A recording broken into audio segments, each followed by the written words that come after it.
আসসালামু আলাইকুম। বর্তমানে আপনি যদি উদ্যোক্তা হতে চান তো আপনার ভিতরে মিনিমাম এই ৩টা গুণ বা অভ্যাস থাকতে হবে। তার ভিতরে কি, আপনি যখন শুরু করবেন তখন আপনার এই মাইন্ডসেট থাকতে হবে যে আমি হাল ছাড়বো না, কি আছে এর শেষ দেখে ছাড়বো। That call never give up. এরপরে আপনার অলওয়েজ নেভার গিভ আপ মাইন্ডে থাকতে হবে। এরপরে যদি আরেকটা বিষয় দেখেন, তা হলো অলওয়েজ পজিটিভ থাকতে হবে।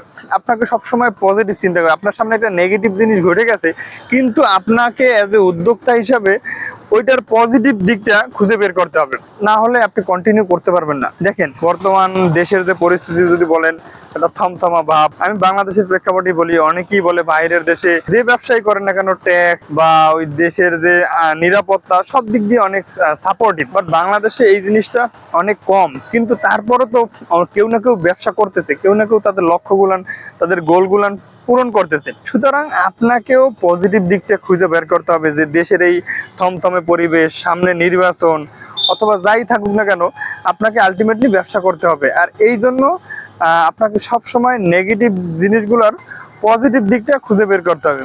তৃতীয় যে বিষয়টা, সেটা হলো আপনাকে কনসিস্টেন্সি মেনটেন করতে হবে। আপনি ব্যবসা করতে হলে এমন না, ব্যবসা জিনিসটা এরকম না যে এক জায়গায় কিনলাম আর এক জায়গায় বিক্রি করলাম, ওই ব্যবসা এখন আর নাই।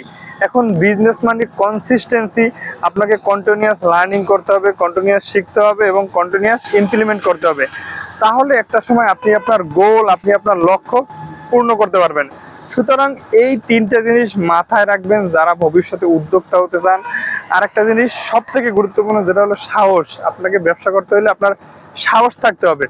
টাকা অটোমেটিকলি আসবে, বা টাকা অল্প হলেও ব্যবসা শুরু করা যায়, কিন্তু সাহস না থাকলে আপনার কাছে অনেক টাকা আছে, আপনি কখনো ব্যবসা শুরু করতে পারবেন না। সুতরাং এই যে ৩-৪টা বিষয় বললাম, অবশ্যই ব্যবসা করার আগে আপনার যদি মাইন্ডসেটের ভিতরে এই ৩-৪টা জিনিস ঢুকাতে পারেন যে না আসলেই আমি এই জিনিসগুলো মেনটেন করে কন্টিনিউ করতে পারবো, তাহলে বিজনেসে আসেন।